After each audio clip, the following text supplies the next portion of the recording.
have a class here.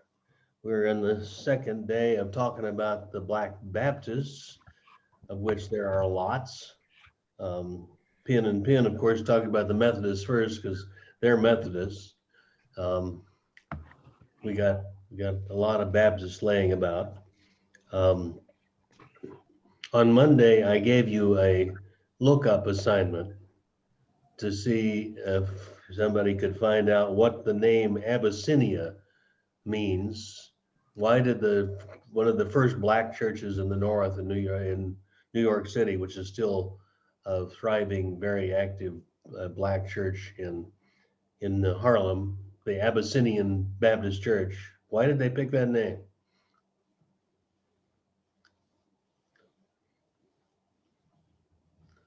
Did you come up with some on that, Howard? Walter, I mean? I have been reading and reading, and I spend more time reading than looking up the name because I Okay, can't. well, that's all right. Yeah. Because Jamal, it was did dealing you with the get it? Ethiopian Empire. The what? It was dealing with the Ethiopian Empire. Yeah, yeah. It's connected with the country of Ethiopia. Really? Right. Well, why would they pick that name? Keep them connected to their culture. Yeah, connects black culture for sure. Um, most of the folks, at least the earliest folks who were captured and brought to America came from Western Africa, and Ethiopia is on the eastern side of Africa.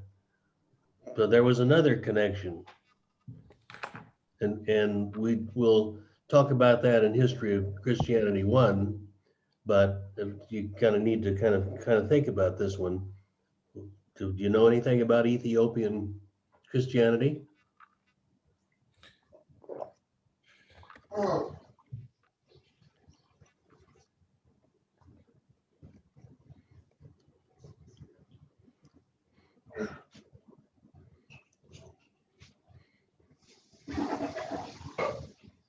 So the Ethiopian Christianity is one of the oldest Christian communities in the world, continuously worshiping maybe since the time of the apostles. Um, maybe not that early. There's actual history going back to about 300 years of the Common Era, but uh, the the Ethiopian what was it? The um, just blanked on the name, but the Ethiopian who was out in the desert and came upon somebody who wanted to be baptized, or he wanted to be baptized, whatever it was. So he was one of the early people in the Bible from Ethiopia. Ethiopians are very black, very unique in their own ethnicity, and they have churches going way back nearly 2,000 years. They have the oldest, one of the oldest known is Bibles around, goes way back in their own language. And the, the legend about Ethiopia is that the, the Ark of the Covenant from the Old Testament, Mm-hmm. after Jerusalem was captured by foreigners, the Jewish people sent it to their friends in Ethiopia for safekeeping. And it's reportedly in a vault somewhere deep inside, down in the basement of one of the big churches in Ethiopia. So there's a long Christian culture there to tie in with the name of a church. Yeah. So that's fun. Just a little extra. Um, the one thing I wanted to ask you, I was curious about, because you look at the name of this church, and if you take the first half of it, it says abyss. hmm. And and I can't wrap my head around the correlation, with it. Well, you're assuming it has a Latin English kind of root system to it, which it does not. This is from African languages. And my guess it's Abi, ABY is the first section, and Cinia. That's my guess. I'm not sure about the actual word of it, but it doesn't connect to abyss. It's probably a geographical name. Yeah. Because, I tried to think about it. I'm like, That's good like curiosity. most strange names, does it have a meaning that's positive instead of, what we think of as the word of abyss, which, Right. is it something positive that says, created out of nothing? Ah, that would work. Yeah. Right. Yeah. Well, in this case, not connected with abyss, it's connected with that long Christian history of uh, the Ethiopian Christians. Okay. They and the Egyptian Christians called Copts, the Coptic church, are very old African churches that go way back to the earliest times of the Christian church. In church history 1, we'll talk about how Christianity spread into northern Africa and eastern Africa early on in the first 7 centuries of the Common Era after Christ, and were very heavily ensconced there. The church also expanded east from Palestine into Asia, and there were probably more Christians in Asia than were ever were in those first 1,000 years in Europe. So it's helpful to remember Christianity is at heart not a European religion. It started where? Where did Christianity start geographically?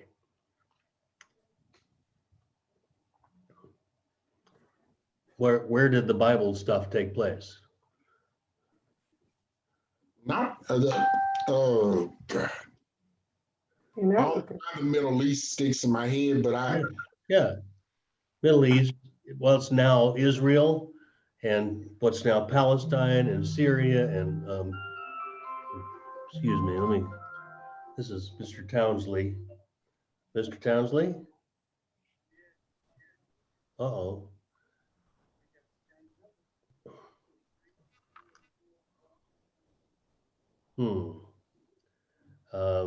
Yeah, and I'd have,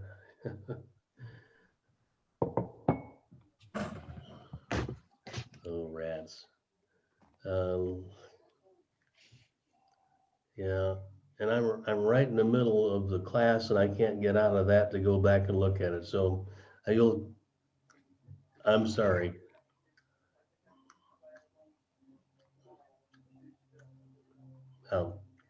Okay, thank you. Thanks for letting me know. Bye.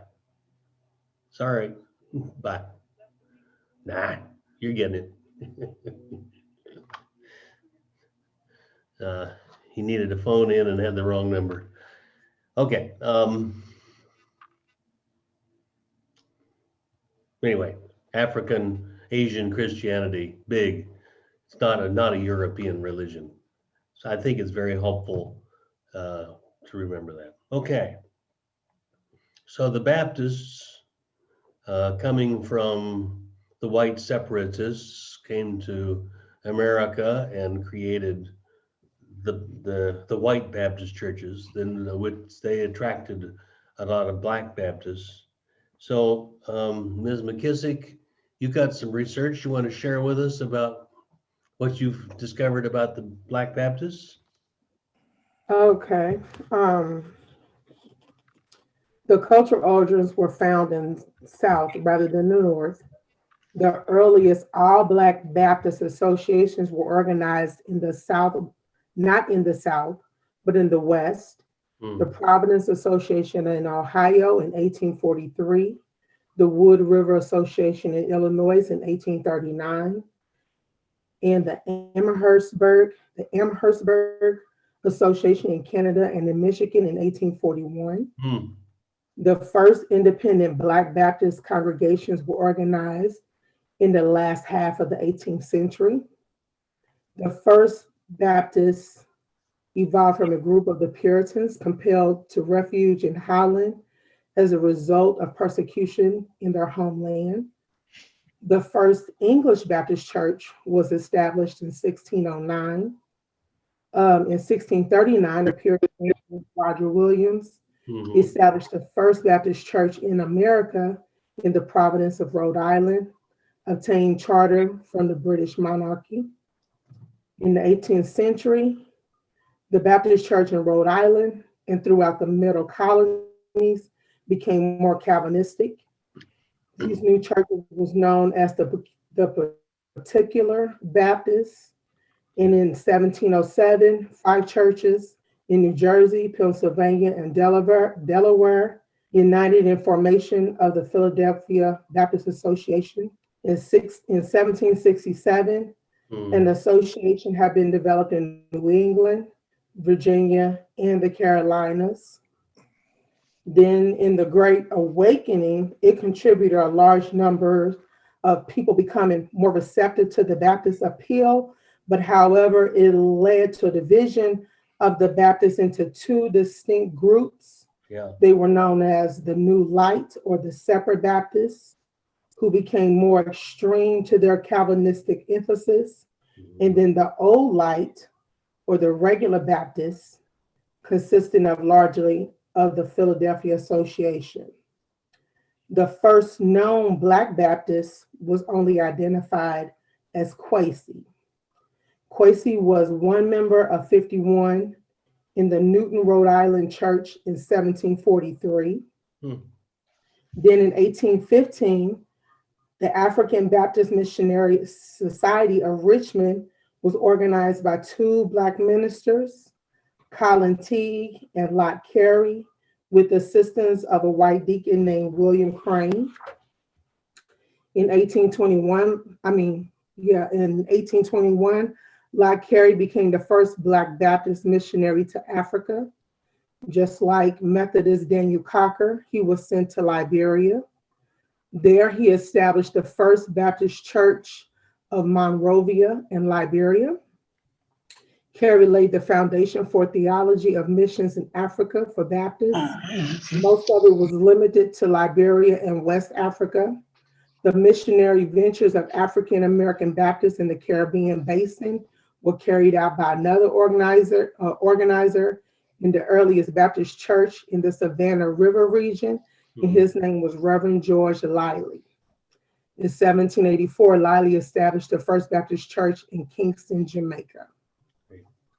The Baptists are organized in mainly two state conventions and associations. The National Convention and most state conventions convene once a year with delegates participating from associations and local churches. The business conducted at the annual sessions is like electing messengers to national conventions, receiving reports from various auxiliaries, raising funds for national missions and efforts.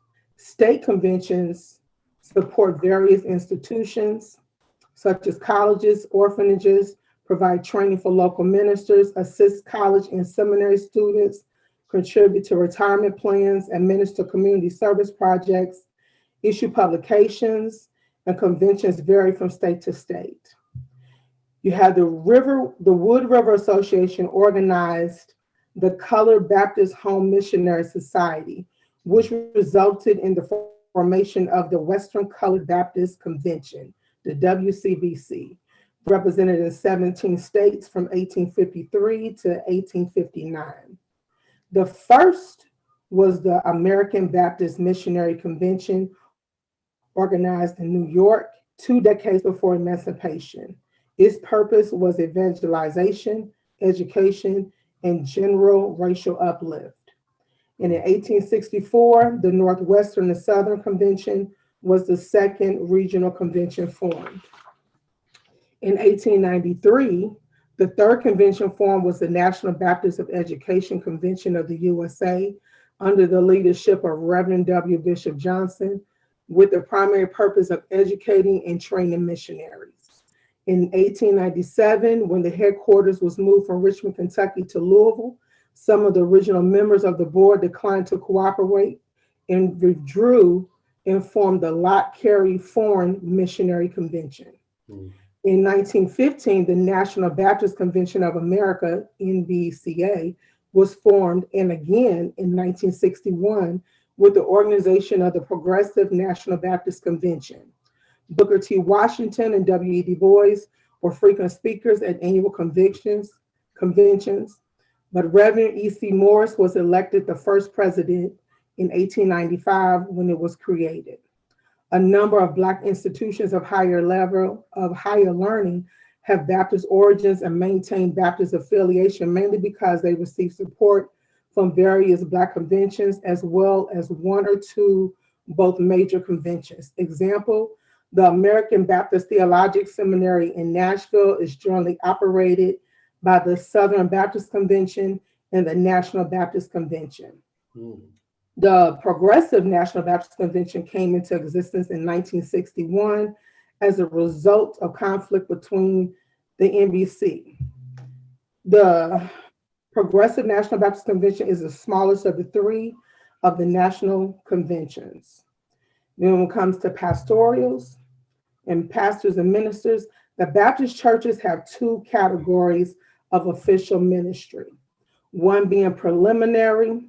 The licensed preacher must satisfy and study requirement of local association, if any, be examined by a group of council and ministers and lay persons convened by the local church. Secondly, is the being called ministry, less formal education and training, and this varies from location to location on how it was handled. Then there was a side note.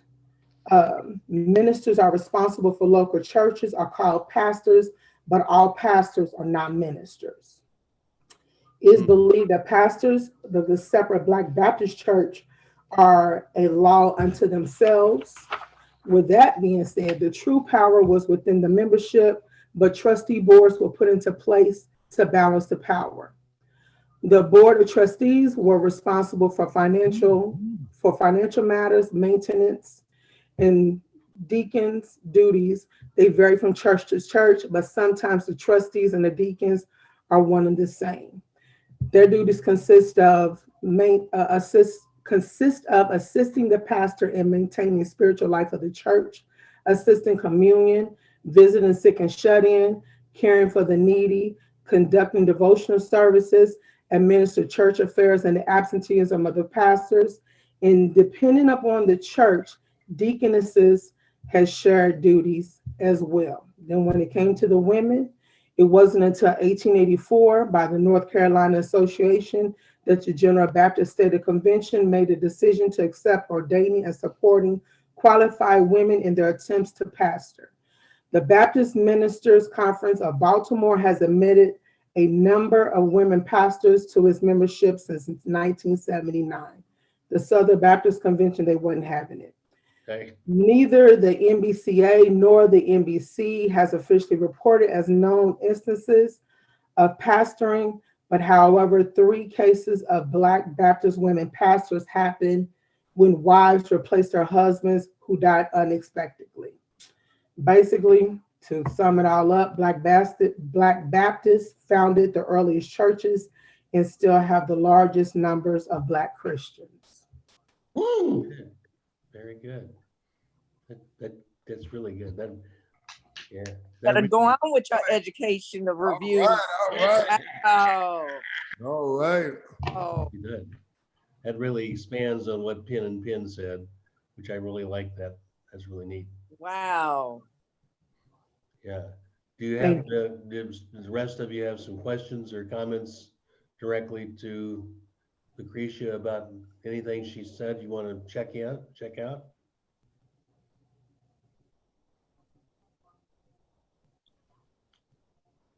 I need you for this week's review. I mean, who them people? Wow.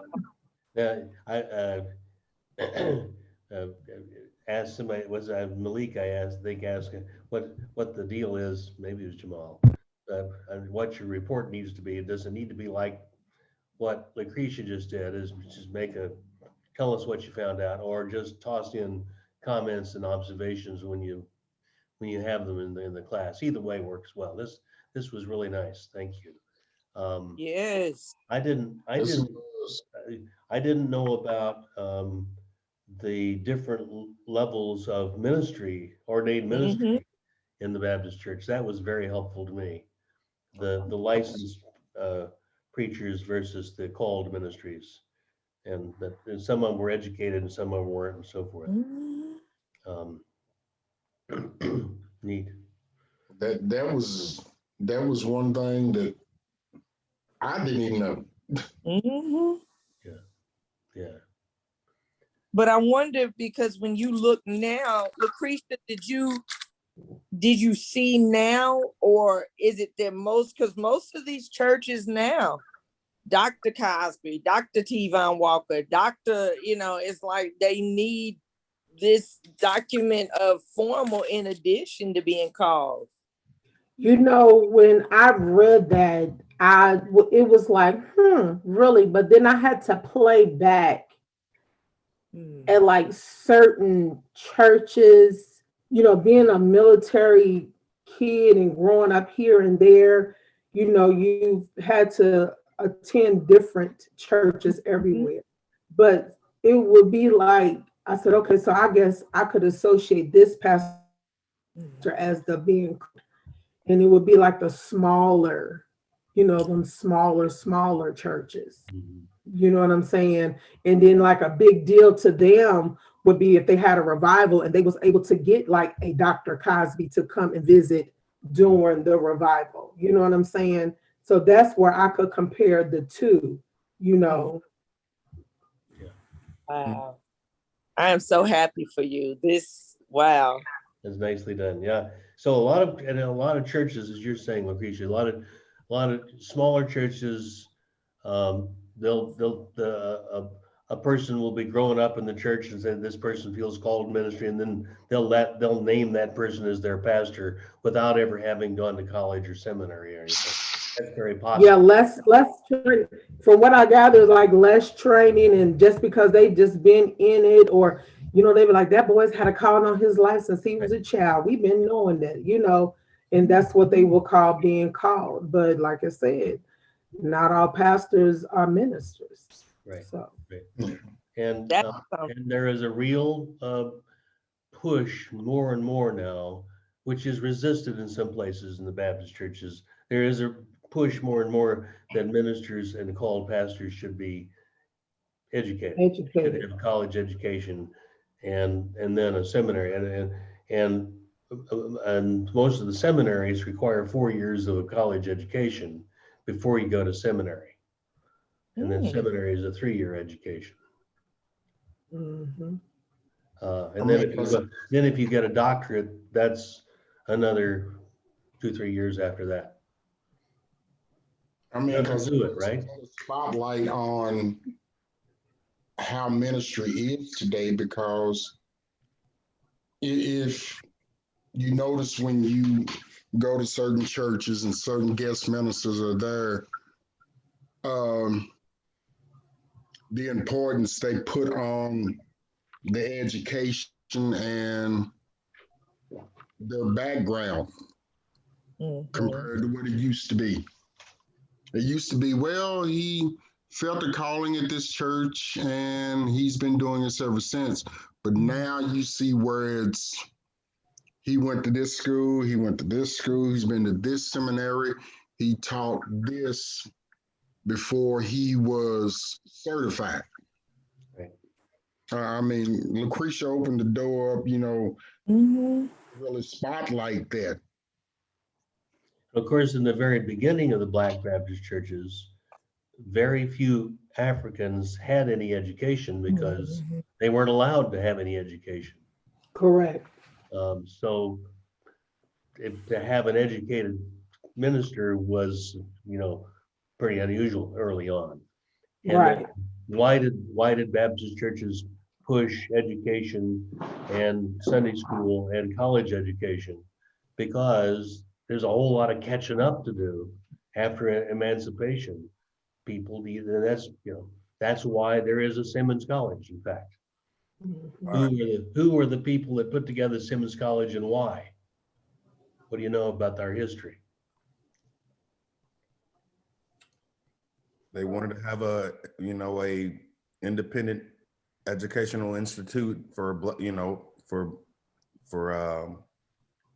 free blacks. Yeah, these are formerly enslaved folks. And the Baptist churches got together, and largely the Baptist church said, we got to have us a black college so people can actually get professional training. Exactly. Yeah. And yeah, that's why. I know what I wanted to ask, because I've seen it and I'm like, do honorary doctorates, does that suffice? Because if I'm not mistaken, Juanita Bynum and her loony self, and yeah, I said that, book, that woman's been called, but I don't know if it's therapy, Prozac, Walgreens, I don't know. But what's her name? Juanita Bynum. Yeah. She gave a testimony one night, and she openly said she used to be a lady of the streets, and she walked in and got saved, and she wrote a book, and suddenly she was Dr. Bynum. I'm gonna need you to mute your phone. I mean, I'm just saying. Well, those Dr. Sawyer, she has really been kind of very, very, it's a bad look of women who are ministers, because she wound up taking churches' monies and not attending because she was violated by the ministers who booked her. And one day she was preaching and said she had to go back to the back, and people thought she was going to the bathroom, and she jumped in the limousine and left. Take the money. No, here, your question is a good one. Honoraries. Simmons College and other colleges do give an honorary degree, an honorary doctorate, doctor of letters, doctor of something or another, and it is only that. Bless you. It's not earned. Well, my thing with that, and like I was getting ready to say to Kim, was it's one thing to get it from a university because you've gone through the classes and earned it. But you do have and this is something you see every day. Well, he's done so much work in the neighborhood and he's been good to the people. Right. We're going to offer you this piece of paper as an honorary doctorate. Right. And you're sitting there going, okay, what's with this, It's honorary. It's all right. Now, there's another thing that's cooking in the black churches that I see, in black ministry in general, that people in church leadership often get called doctor informally. They don't have a doctorate, but they're called, the reverend could be called doctor. And it is an informal honorary, and the word doctor, by the way, you're looking at, like you talked about, what are the roots of Abyssinian? The roots of doctor does not mean a healer, as in medical doctor. It means teacher. From the Latin, in the same Latin as in the indoctrination, teaching the actual thing. So to be a doctor is somebody who is educated to be a teacher of some kind. But can we look at this as something that's being misused or misconceived to somebody who really doesn't know the truth? Sure. And But anything it's can be give that misused. prestige of power because that doctor is in front of that name, Right, and whether it's honorary or not. right. I mean, because that, I'm listening to it, and my mind drifted a little back to what Kim said about this one individual. You know, you're handed something, and you're using it really financially. Mhm. You know, using it for financial gains instead of using it for Right. what it's supposed to be. And that's, yeah, your question indicated what the truth is, and Walter's just explicated that. It can be used badly or it can be used helpfully. It's all right, whatever. So let's go back and pick up on one of the things that Lucretia mentioned, and that is how the Baptist churches are organized. Last week, we talked about how the Methodists are organized, and it was a hierarchy, right? It's a pyramid deal with the bishop at the top. Congregations, and I just flashed this little graphic on the board, so that each congregation is separate and autonomous. It is a democratic organization. It's not appointed leadership, but all the leaders are elected, um, and have and are accountable to the congregation. The congregation is the final arbiter of things in the Baptist church. They have deacons and also trustees. And usually in many churches, the deacons is the primary governing board of that congregation. But and usually the bylaws will tell you exactly how much power the deacons have and don't have, and what they have to ask the congregation for permission to do. And then every church has a minister, which is the little black box or little square box on the other side.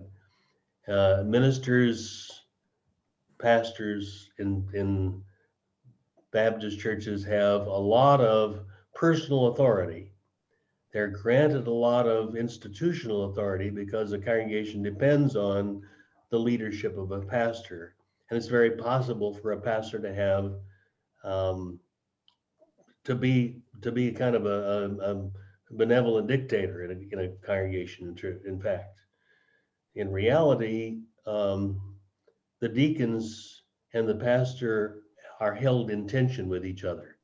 The pastor and the deacons, and traditionally, historically, in the Baptist churches, started in the rural areas.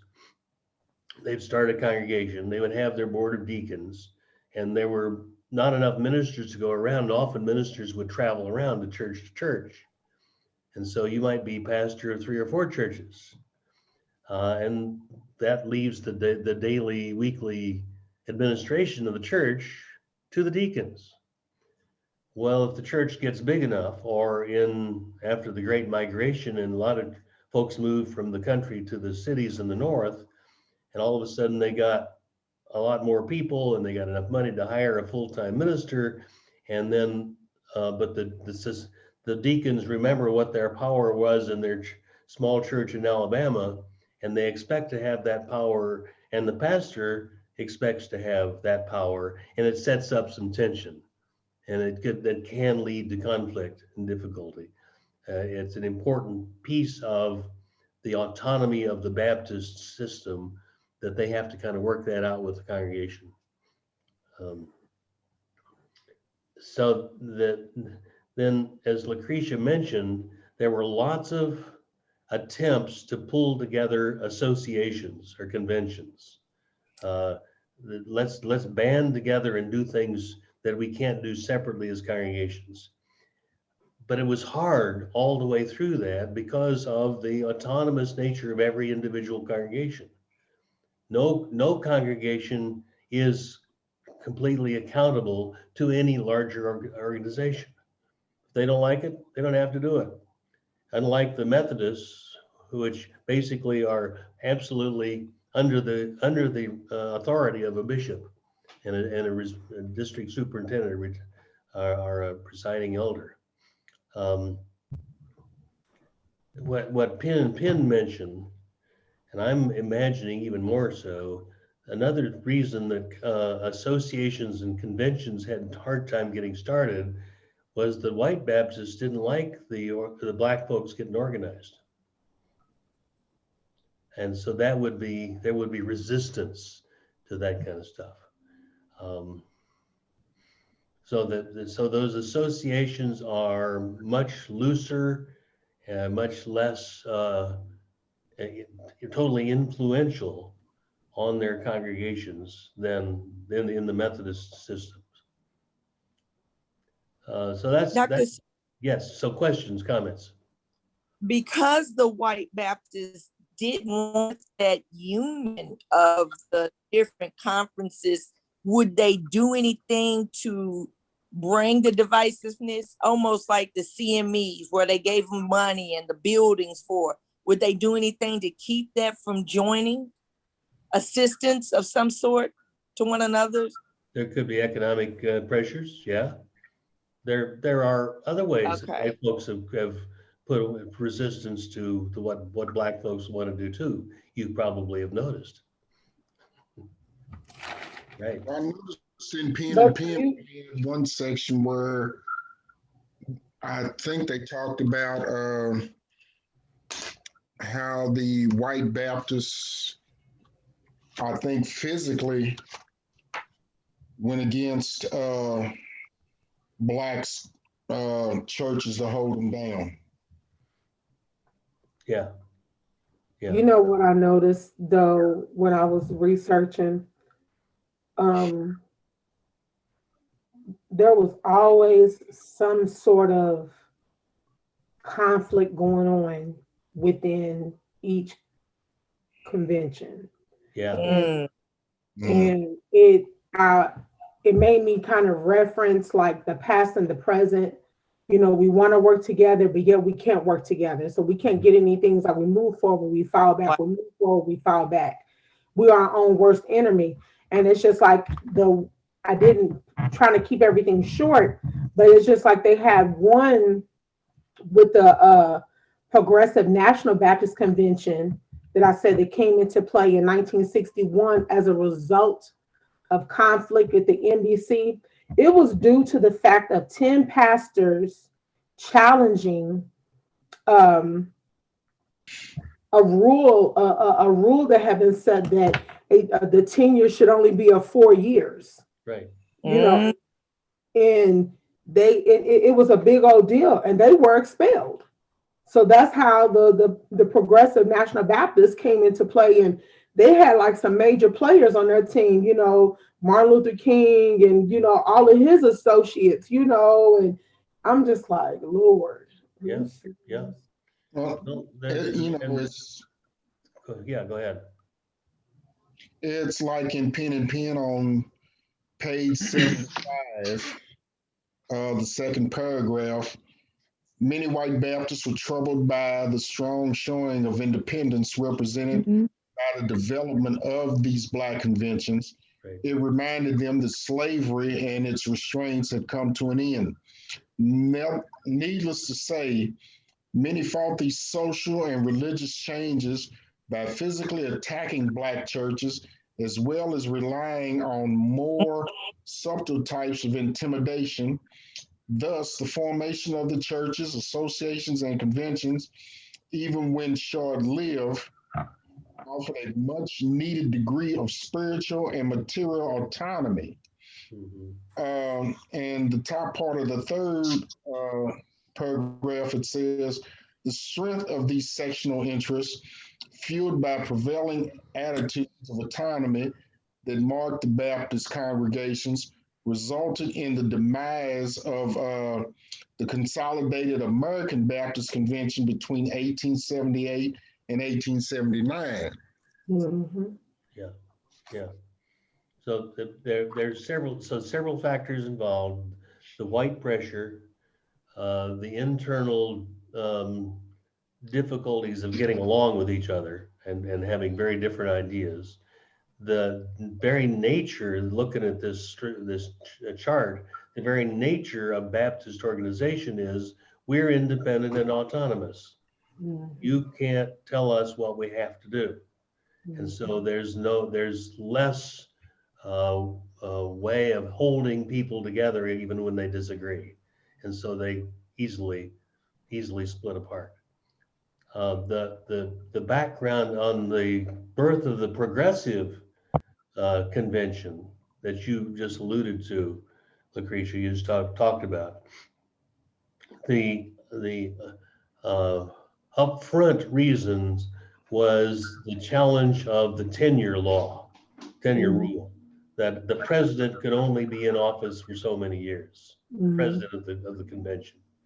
And then this Mr. Jackson took over and he refused to step down because he knew better what to do. And people started challenging him.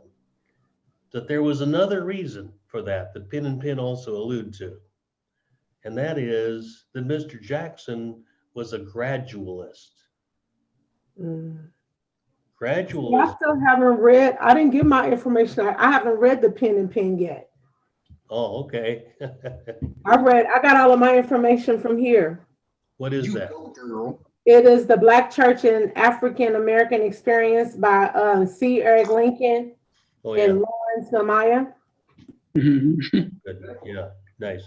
Lincoln is one of the major historical authorities in Black church. Yeah, yeah.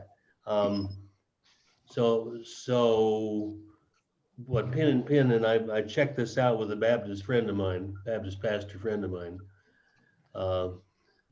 who says that the underlying reason was that Jackson, the president, is the ongoing president, was a gradualist, and gradualism means we're going to gradually gain more and more influence and independence from the whites in this country.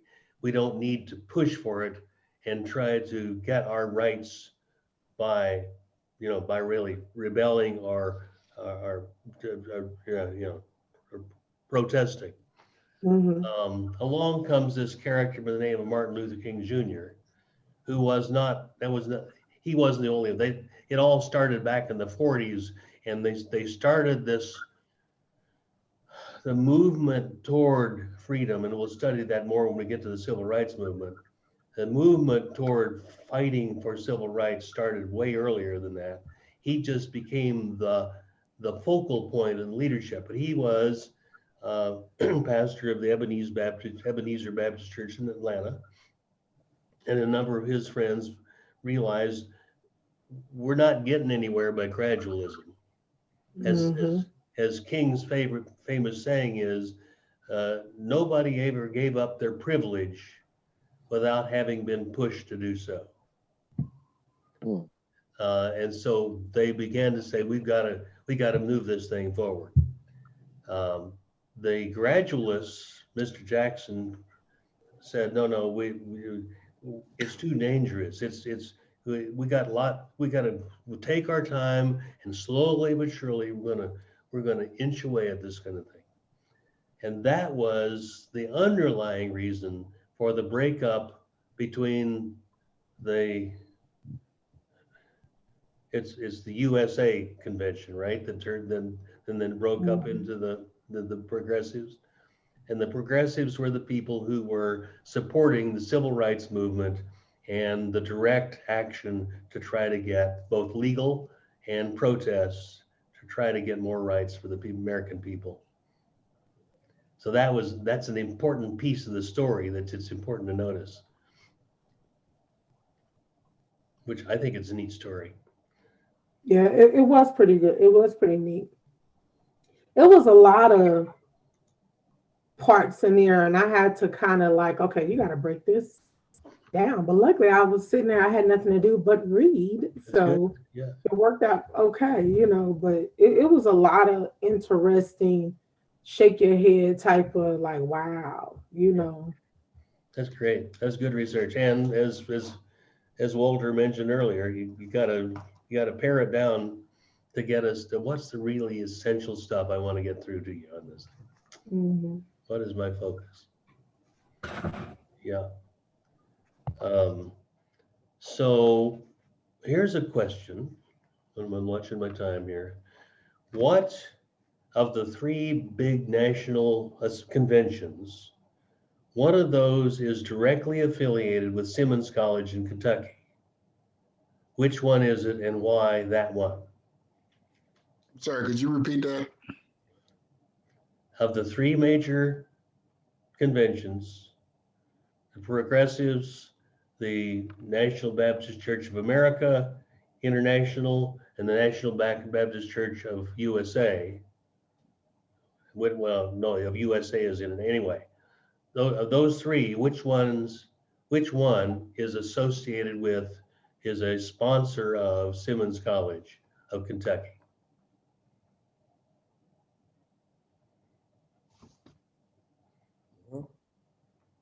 Is it the National Baptist? It's the National Baptist, right? Which one? Uh, There's the Progressives, and then there's the two national, one's America and one's USA. it's the American one. Yeah, yeah, it has the word international on it, right?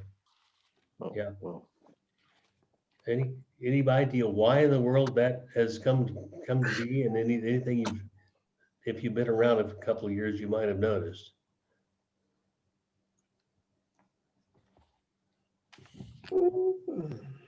I think about how what we were discussing last week has a point on this about that.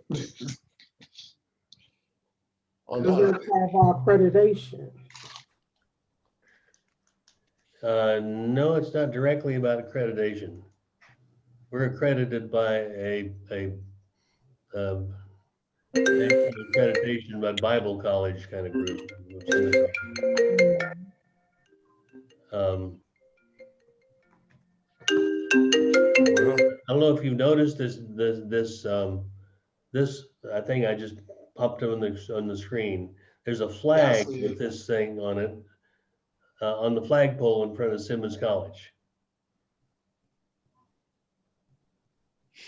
And the NBCA International has its national headquarters at Simmons College of Kentucky. Hmm, Really? look at that. Now, I'm not sure how or why that happened, and I haven't been able to get that figured out. Also, St. Stephen's Baptist Church, which is, of course, closely affiliated, since Dr. Cosby is also the pastor of that church, it is also affiliated with that, but my source said it, that had not been a long association with the NBCA International. Didn't Pastor Cosby leave an association and really embrace this? It was He left because he was trying to dealing with the women. He spoke up about women being pastors, and they came down on him a little bit, and he stepped away for a little bit. But then they went back. the SCLC he left, Lucretia. I'm sorry. When it the SCLC he left because of that, No, I'm not going. Don't quote me, or I'm not gonna. I don't remember exactly which one, but I know it was him fighting for women preachers, and they told him that he was wrong, and they had to go back and get him. because they also wanted the Baptists to be with St. Stephen. St. Stephen's is St. Stephen Church. He wouldn't acknowledge that it was just the Ramaca. It's St. Stephen's Missionary Baptist. Yeah. And that he dropped that because his ideas were broader than the confinement of that particular convention he was at. Because he's a big visionary. And Okay, that makes sense. And that's the character we know as Kevin Cosby, exactly. Yeah. The one question I'm sitting here thinking is, Dr. Sawyer, does this have anything to do with the seminary? Ah, yeah, there's also a seminary now on campus of Simmons College. Anybody know what the name of that seminary is? It's called the case. Oh, I seen it in the Family Life Center. Yeah. Yeah, It's not BSK. It's got his initials in it though. it's Is it called, BSK? yeah, Baptist Seminary of Kentucky. Okay, okay. I've seen it upstairs somewhere. Okay. Yeah, BSK, right. BSK, yes. And it is a seminary of a predominantly white Baptist organization. Which is called the Cooperative Baptists. The Cooperative Baptists are people who are pulled away from the Southern Baptist Convention. Some of them still hold membership, but they pulled away from the Southern Baptist Convention in order to be able to ordain women and to be able to recognize homosexuality. And now they have joined forces with Simmons College of Kentucky in order to offer a seminary education to Black folks, and particularly Simmons graduates. And they have opened that. They also just got a huge grant in order to start a Black church studies program in their seminary program, but it also ties in with what we do at Simmons College. Lewis Brogdon is the director of that program. It was actually. So now you can graduate from Simmons with a degree in religious studies and then go on to the seminary here. Yes. Yes. Yes. Because I would be speaking in tongues at the Southern. They would be real disappointed, and it wouldn't be the tongues fault in the Bible. So did I tell you to mute your so speaking in tongues there, I thank God I did not know the seminary that is on Baptist on the student campus. Yeah. Lucretia, I missed you. You keep me in order. I'm sorry.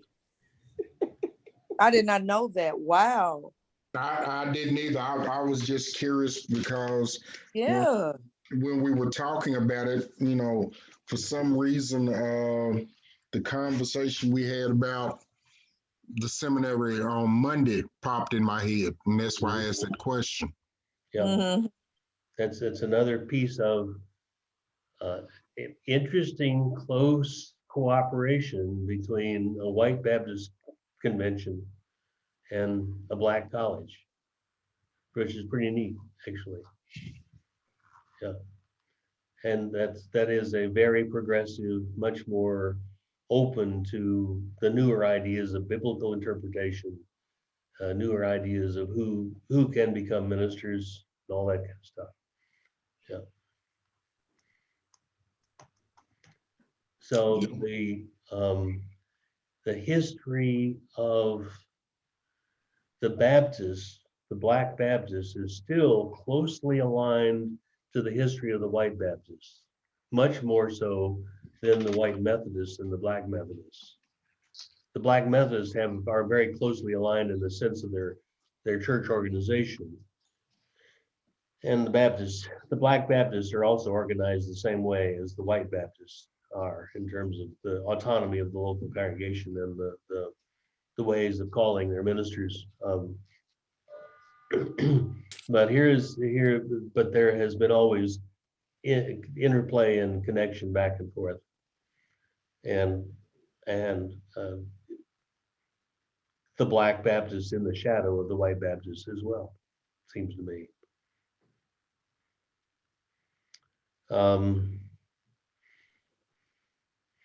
So, and Lucretia also mentioned the whole issue of women in ministry and compared it with the Methodist experience of women in ministry. Where do the Black Baptists stand on women in ministry now? I'm not real clear about that. There's many. Yeah. There is or is not many. Oh, yes, sir. There are. Okay. Yeah. I mean, that's something you can see in a lot of churches. I will say this, a lot of senior pastors have admitted this because they look upon the failure of the men in the church to move the church forward, and that the male population is falling off to the side. This morning, I always read my news feed, but it is said that only 47% of this country's inhabitants are religious, go to church. But I will say this though, when it goes down to, once again, those smaller churches, they're kind of stuck in their ways. You know, you say old folks are stuck in their ways. Some of them smaller, kind of backwood, you know, type of, they not really, you know, she'll have an important position, but to really have her get up there and really, they don't want to give up their power. Yeah. You know, just what I have seen, you know, and I've even had to ask my dad, I'd be like, well, why can't they? He'd be like, They don't want to give up talk their about power. it in the car, you know. Don't rock the boat, man. Yeah, Yep. you just, you know, so you just fan and be like, all right, we'll talk about it when we go home, you know, but They're afraid of losing control. That's all. yeah, Power. that's, you know, they're just, like you said, they're just stuck in their ways, and, you know, we're just visiting, you know, so we just, when in Rome, do as Romans do. So that's how that goes. But for the most part, and this book is old, you know, but for the most part, a lot of them have come around. So, and I won't just say Walter has been a failure of men, but just like Kim said, you know, you have Juanita Bynum, who was a big failure, as she pointed out. So it's on the individual itself. I won't just throw it on a certain gender. You know, it just falls on the individual, and their mind and their spirit just ain't right. But you know, and you correct me if I'm wrong, Lucretia, but one bad one, look, see, we did look at it. Yeah, You know? yeah, because it took us so long to, you know, get to that position. But, you know, I mean, you could look at that as like from a race standpoint. All of us ain't bad, but it take one of them, and they'd be like, oh, look, there they go, you know. Bad apple, right? Yeah. So I it's can't very look at it interesting that way because I'm sorry. Go I'm ahead. sorry, Doc. I can't look at it that way. I look at it as each individual as they come, because I have been around a lot of ministers, and I have seen their ways outside the church. Yeah. But All right, Walter. wait a minute, no, I ain't gonna go He's too far. preaching now. But Barking up a tree now. you can, you know, I have heard people say, you know, I would love to just let the church know what they really think of this person. And they have come to find out later that when they open their mouth, the church has turned on them and they've become an outcast, even though they have told the truth. So, you know, my opinion on that, whether it's male or female, is I take it one person at a time. I can't throw everybody in there. Yeah, and it's the way it's supposed to be, but not everyone thinks that way. Yeah. It's very Do you- interesting that a church, Black church, is founded on the notion of freedom and liberation of Black folks. Don't understand that freedom, if anybody is not free, none of us is free. So if you're going to keep women, for example, in a second-class citizen role, then the men are not free either. See what I mean? It is an Is there actually any anti-liberation. verse that supports that, Dr. Sawyer? Say that again. I didn't hear you. Is there any verse that really supports that? Any verse in the Bible Yes. supports women supports women in ministry or supports? that says no. You know, when I look at Deborah, when I look at Yeah. Mary Magdalene, these were women that God chose. So I'm like, where does it say sit Yeah. back and have kids and allow me to? I understand now, as a man shall lead the home, and I understand that, but not lead the congregation if she has the calling and the formal training.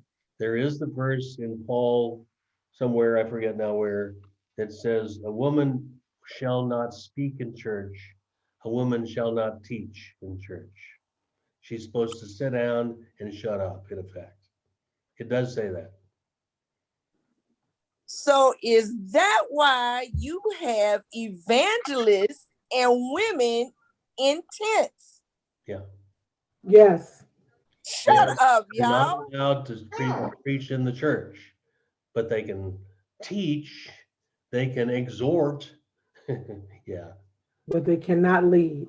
right. So I'm gonna have to go to a mega church and just stand in the parking lot with my megaphone. Look, Go ahead. So the, I ain't even, and let me remind you, wow. the interpretation of the Bible model, if you can pick and choose a verse and say that's the entire word of God forever, or you look at what people say is, what is the basic core message of the Bible overall?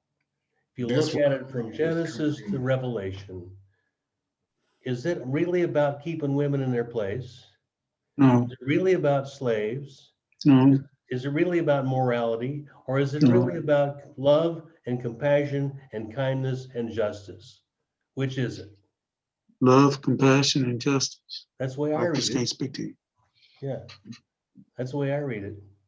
And so when you compare a verse that says women sit down and shut up and keep veil over your heads, for that matter, versus the overall thrust of the Bible, and Jesus never said that about women. Jesus' biggest supporters for his ministry were women. And as we said Sunday, who was the first preacher of the resurrection? Mary, Mary Magdalene. Mary, Yeah, I just couldn't stay. I tell you, she's married. yeah. And Somebody even said, the somebody defamation begged, was bad. say what?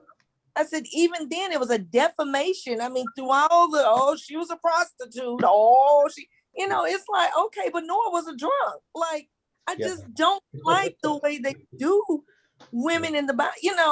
I'm sorry, y'all. I just, You're right. this has opened my eyes so much. Dr. Sawyer has given me so much that it's almost like this is a form of whitewashing.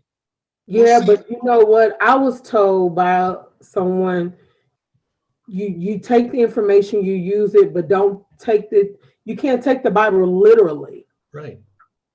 So don't Yeah. take it literally, Kim. You know what I'm saying? We But know what it The is. different ways people have interpreted. It's like, Yeah. why? I mean, you got people that can read the same verse. All of us read the same verse, but everybody's going to have a different interpretation. Right. That's why the Bible's so powerful. That's where hermeneutics comes in, Right. and that's something everybody, as a class, everybody should take, Great class. Absolutely. Didn't because take it, Walter. What is it? hermeneutics, it teaches you how to read the Bible. And the one thing I learned from Dr. Robinson when I took that class from him my very first semester, he said the Bible is not about your interpretation of what it should read. Mhm. He said, just like Lucretia said, you can lay one scripture down in front of everybody in this room, and we go off in different directions and come back. And everybody's going to have a different opinion. You have to be able to understand what it says then and be able to make it function to your life now. Mhm. Because when the Bible was written, you have this room full of scribes and everybody's writing. A lot of things were left out, and there were some things added. Mhm. So, Dr. Robinson said you have to be careful of what you're doing when you read these things. And I mean, Yeah. if you have not taken the class, you need to. What's it called again? The human I neck. mean,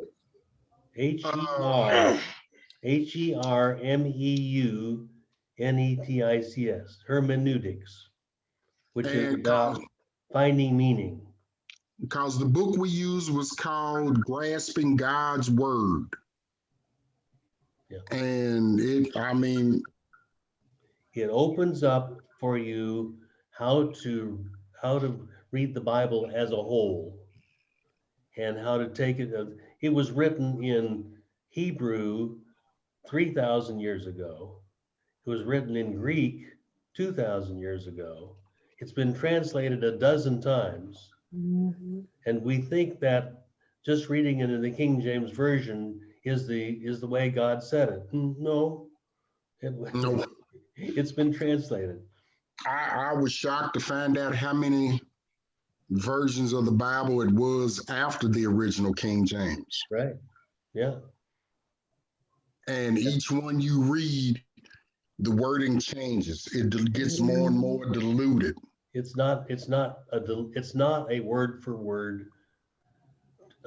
Reputation. You can't say it's exactly what the original was because we don't know exactly what the original was. We have copies, as you said, copies of copies of copies of the originals. And yeah. So that's what we're talking about. How do we make sense of the Bible for today and be able to apply it so it's, it also has to be able to, we have to help interpret it for people who've never heard it before, or younger generations who don't read it the same way we were brought up to read it. You got to keep working at it. Now I'm preaching. Okay, very good conversation. Thank you all. Next week, we get into speaking in tongues. Pentecost. Oh Lord, See, y'all gonna make me cut let y'all Siri off early. listen and just go ahead and tell me what was really. I'm tired of y'all. Yes, I mean, don't get me wrong. I have one minister at my church, and she's a female minister, and she says I can listen to people speaking in tongue and tell you what they're saying, whether they're really saying something or whether it's gibberish. All right. Well, hang on to that. We'll talk about that next week. Stay Hang on tuned. to it. Stay Because if tuned. it's a Hang on case to it. of I out, said it y'all might might make disappoint safe. Pearly Hang on to Gates. it. The chapter here, read that chapter. Kim? We'll see you on Monday. Thank you all All very much. righty. All right. Bye, family. Bye. Bye. See y'all. Bye, y'all. Bye-bye. Have a good weekend. Bye, neighbor. Glad you got on, Gary. Huh? Glad you got on. Hmm.